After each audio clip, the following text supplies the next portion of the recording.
Hey everybody, it's Lori Wetzel here with the next installment of Tech Tip Tuesdays.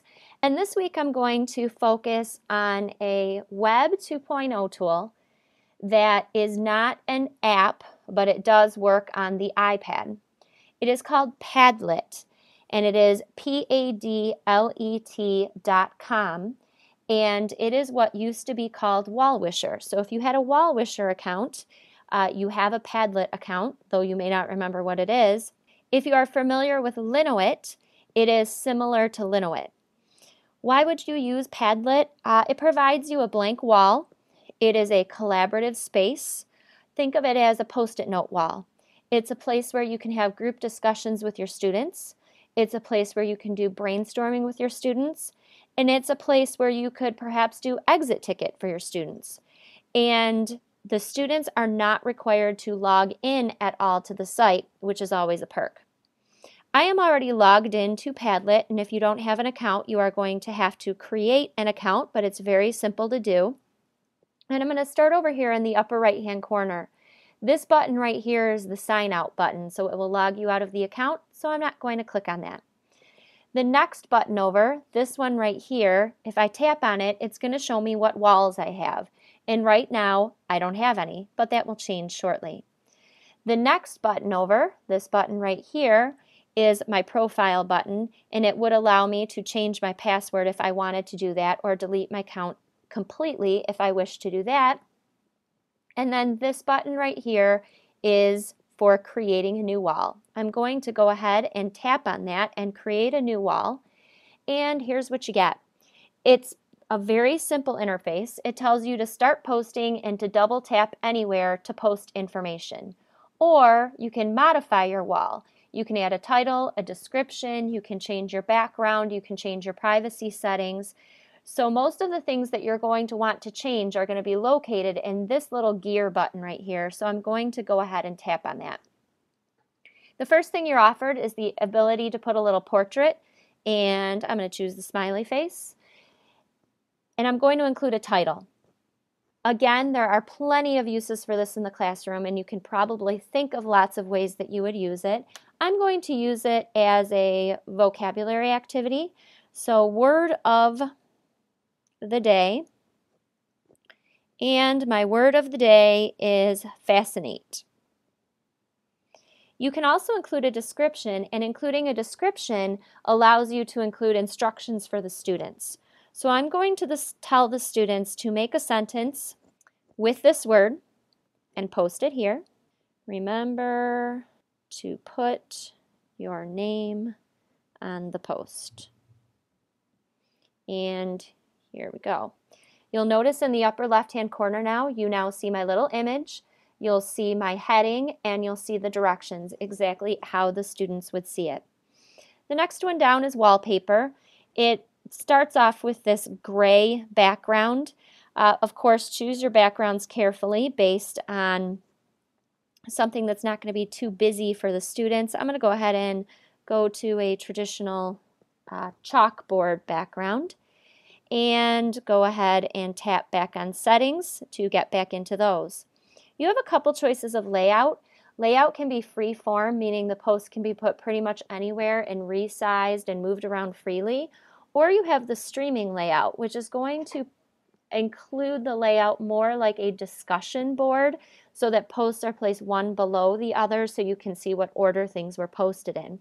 Of course, whatever layout you choose is totally up to you and whatever activity you happen to be doing. The privacy settings are a nice feature. You can make this as public or as private as you want it to be. I wouldn't suggest private, because with private, you have to enter the email of every single person in this area down here that you want to have control or access to this board.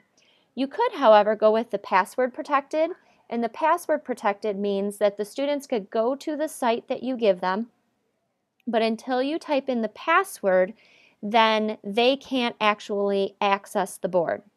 Again, how you set up your visibility is completely up to you. You also do have the ability to moderate posts. So if this is something you might use for assessment purposes, you could have it moderate posts. though the whole format of this tool is that it is a collaborative space, so it is something that you're probably going to want to see the students' posts almost immediately. You have an area for notifications, so if you want to know when someone posts on your wall, it will send you an email daily to let you know if anyone has done that. And this addresses area is important. You'll notice up here in the URL area, this has a pretty nasty URL, and the current address is given right here. And that is how the students access this wall. You can go ahead and tap on pick a new one and choose something nicer. So I'm going to go Wetzel 2. It is available. I'm going to say pick. It is now renamed this, and now you can tell the students to go to this link right here. Maybe you put a link on your classroom website. Maybe you create a QR code that you have the students scan as they walk into the classroom. However you decide to do it, you don't have to rename and choose a unique URL for your wall, but the option is there. We obviously don't want to delete everything we just started, so I'm going to go ahead and tap out of settings.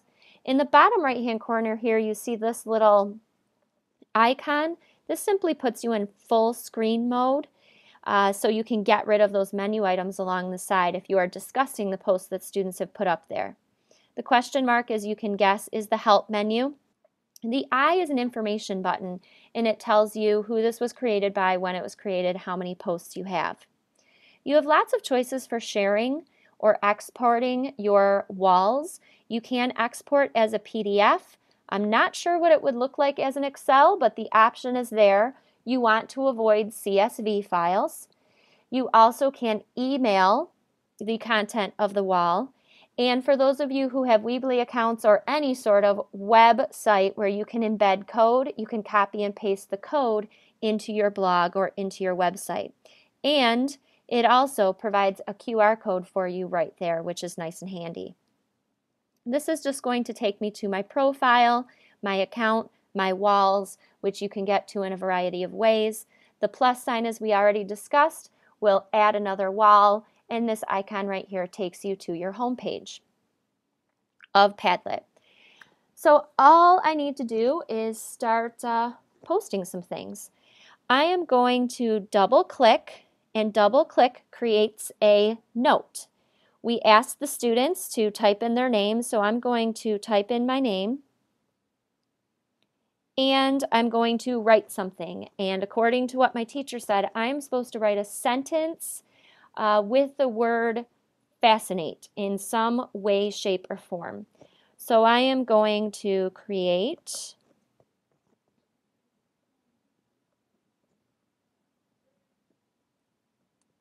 my note. I double tap to create it. You'll notice these icons right here. I have the ability to link a URL of an image or a video in this area, so you can actually incorporate video and photos right into your notes. You also have the ability to drop a file in here, and by file on the iPad it's going to be an image. So maybe I choose this Wordle right here, not that it's going to make sense for what's going on, but just to demonstrate the procedure. Now the students can not only post their sentence, but they can post a picture with it. Now, I just did this on my iPad. How would the students do it? I've got another iPad here off to the side, so I'm going to show you how this works, or talk through how it works. I'm going to go to Padlet.com, and on this other iPad, I am going to this web address, /wall/Wetzel2. And on this other iPad right now, I see my post that I just made. I am going to double tap, and you can't see this on this other iPad right now, but if this was Johnny, and he was writing a sentence here, you can see as I'm typing that things are showing up. So again, it's that collaborative space. And there we go. We can see Johnny's post, and we can see all the students in the class post. If I go back to my iPad, if I want to move any of these posts around, you have to click it and hold it, and that will allow you to move it around. And the students don't have the ability to do that. Only you as the teacher has the ability to move things around on the board. One thing I should mention, within the privacy settings, I made the mistake before I started recording of not setting my privacy settings the way they needed to be. You need to make sure that your students can write on your wall. You need to make sure that it's not a can view feature, that they can actually write on your wall to enable them to be able to contribute. So just one very important side note that I wouldn't want to have you experience when you're sitting in front of a group of 30 students. I hope you find this tool useful. If you have any questions, you know where to find me. Have a great day.